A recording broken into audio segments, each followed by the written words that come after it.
मुझे महिला प्रकोष्ठ की जिम्मेदारी दिए जाने के लिए सबसे पहले मैं आभार प्रकट करती हूं उनका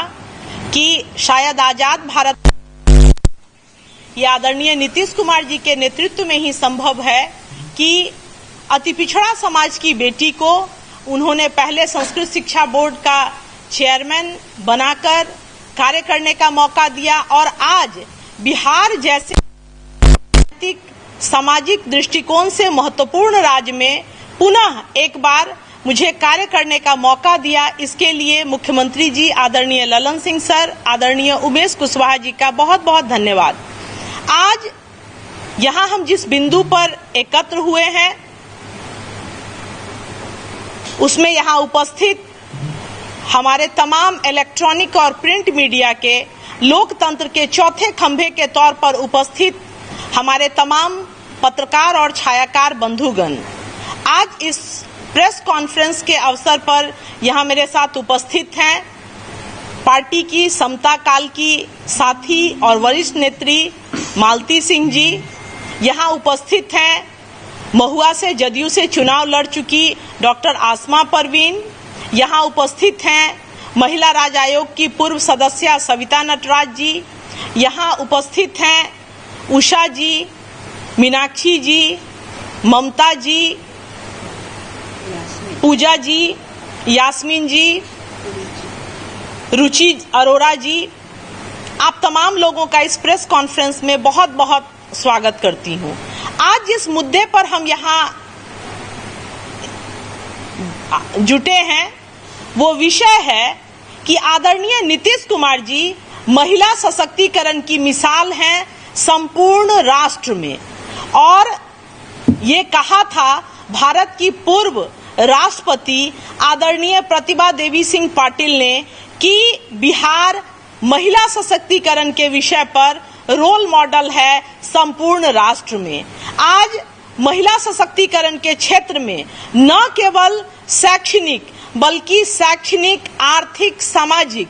तमाम बिंदुओं पर और विशेष तौर पर सामाजिक तौर पर तो कहा जाए कि आदरणीय राजा राम मोहन राय के बाद किसी ने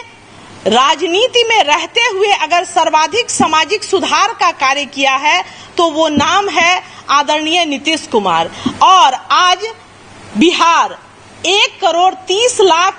महिलाओं को जीविका में जोड़ के भारत का सर्वाधिक स्वयं सहायता समूह में इसके साथ 10,45,000 स्वयं सहायता समूह का निर्माण बिहार में हो चुका है और इसके साथ बिहार नंबर 1 पे है। आज आजाद भारत में पहली बार, इसके पहले जातिगत गणना 1931 में हुई थी और उसके बाद आजाद भारत में पहली बार आदरणीय नीतीश कुमार जी ने जातिगत गणना कराकर और उसके बाद आरक्षण का भी दायरा उन्होंने बनाया। अभी कुछ रिपोर्टर्स आने के बाद आपका सवाल था कि आज का इशू क्या है, तो मैं आपके तमाम चैनलों के माध्यम से ये सूचना देना चाहती हूँ कि जो महिला जदयू है वो आदरणीय नीतीश कुमार जी कहती है भाजपा कि चुनावी वर्ष है इसलिए नीतीश कुमार जी जातिगत गणना का कार्य करवा के और वो आरक्षण का दायरा बढ़ा रहे हैं। मगर एक चीज है कि जो नीतीश कुमार जी ने जातिगत गणना को करवाया है वो संविधान के अनुच्छेद 340 में इसका प्रावधान था, जिसके अंतर्गत कोई भी राज्य अपने राज्य के लोगों के सामाजिक, शैक्षणिक, आर्थिक और मानवीय विकास के सूचकांक पर हो रहे विकास को आंकने के लिए जातिगत गणना करा सकता है, जो आदरणीय नीतीश कुमार जी ने कराया। इसके साथ ही आदरणीय नीतीश कुमार जी ने के नेतृत्व में बिहार में जो चीजें हुई हैं, मैं एक बार उस पर दृष्टि डालना चाहूंगी कि 2007 में नगर निकायों में 50% आरक्षण दिया, 2006 में प्रारंभिक शिक्षक नियोजन में 50% आरक्षण दिया। इसके साथ ही 16 फरवरी 2016 को सभी नौकरियों में बेटियों को 35% आरक्षण दिया गया नीतीश कुमार जी के समय में। 2013 में बिहार पुलिस में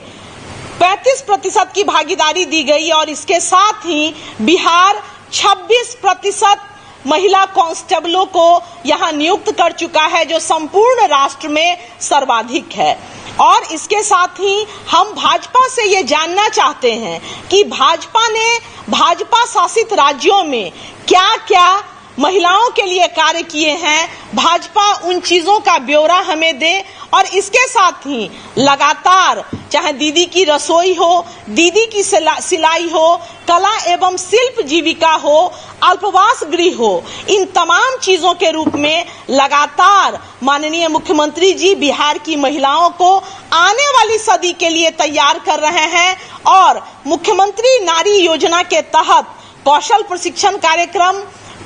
चलाया जा रहा है, जिसमें लगभग 2.5 से 2.5 लाख महिलाएं प्रशिक्षित हो चुकी हैं। इसके साथ ही बिहार में बच्चियों के जन्म से लेकर और स्नातक उत्तीर्ण करने तक जो ब्यौरा है वो राष्ट्र में सबसे अव्वल दर्जे पे है। हमारे यहाँ बच्ची के जन्म पर 2000 और स्नातक उत्तीर्ण होने पर 50 है। और इस बीच टोटल लगभग 80 से 90 हजार रुपया हमारे यहाँ बेटियों के जन्म से लेके उनके स्नातक तक की पढ़ाई के लिए दिया जाता है। और इसके साथ ही अगर बेटियां बीपीएससी कंप्लीट करती हैं, प्रारंभिक परीक्षा पास करती हैं, तो आदरणीय नीतीश कुमार जी के द्वारा 50,000 रुपए, और अगर यूपीएससी में वो प्रारंभिक परीक्षा पास करती हैं तो उनको 1 लाख रुपया दिए जाने का प्रावधान है, जिसका लाभ सैकड़ों नहीं हजारों बेटियां उठा चुकी हैं। इसी के साथ पुनः एक बार मैं भाजपा से ये जानना चाहती हूँ कि अभी बीपीएससी के द्वारा जो शिक्षक नियुक्ति की गई है बिहार में, उसमें 48% महिलाएं, लगभग 50,000 के करीब महिलाओं का नियोजन हुआ है। भाजपा शासित राज्यों में ये नियोजन कितना हुआ है, भाजपा हमें बताए। इसके साथ बिहार में स्वयं सहायता समूह का जो रेशियो मैंने बताया है 1,30,00,000, भाजपा शासित राज्यों में ये रेशियो कितना है, जीविका में उन्होंने कितनी महिलाओं को जोड़ा है, वो भाजपा बताए। इसके साथ पंचायती राज में हमारा जो दर है महिलाओं का, माननीय मुख्यमंत्री जी ने 50% महिलाओं को आरक्षण दिया था, आज लगभग 67% महिलाएं चुनाव जीत के आगे आ रही हैं। विभिन्न चुनावों में, त्रिस्तरीय चुनावों में भाजपा शासित प्रदेशों में इसका दर क्या है, जेडीयू महिला विंग ये जानना चाहती हैं। बेटियां लगातार शैक्षणिक तौर पर सशक्त हो रही हैं। और इसके साथ एक बड़ा सवाल ये कि जब आदरणीय नरेंद्र मोदी जी ने महिला बिल लाया तो उसके साथ परिसीमन और जातिगत गणना कराकर उसको क्यों नहीं पेश किया, ताकि 2024 से ही भारत की बेटियों को उस आरक्षण का लाभ मिल पाता। और जो वो कहते हैं कि हम सशक्त बेटी, सशक्त समाज चाहते हैं, तो इसका शायद प्रमाण दे पाते। और इन्हीं चीजों के साथ महिला जेडीयू तमाम ग्राम स्वराज्य के स्तर पर, चूंकि गांधी जी, लोहिया जी और जेपी का जो कॉन्सेप्ट है, उसी कॉन्सेप्ट के तहत नर नारी समता को आदरणीय नीतीश कुमार जी समाज के अंतिम स्तर तक ले जा रहे हैं। उसको लेकर तमाम जदयू की जो महिला विंग है वो गांव-गांव तक जाएगी। और आने वाले समय में लोकसभा के लिए तमाम जो हमारा आरक्षण का दायरा बढ़ा है, हम जो जातिगत गणना कराकर नीतिगत आधार पर जो लाभकारी योजनाएं बनेंगी आदरणीय नीतीश कुमार जी की, उन तमाम चीजों से तमाम जो हमारे आम आवाम हैं उनको रूबरू कराएंगी। इन्हीं बातों के साथ आप तमाम यहाँ प्रेस के, लोकतंत्र के चौथे खंभे के साथियों का बहुत बहुत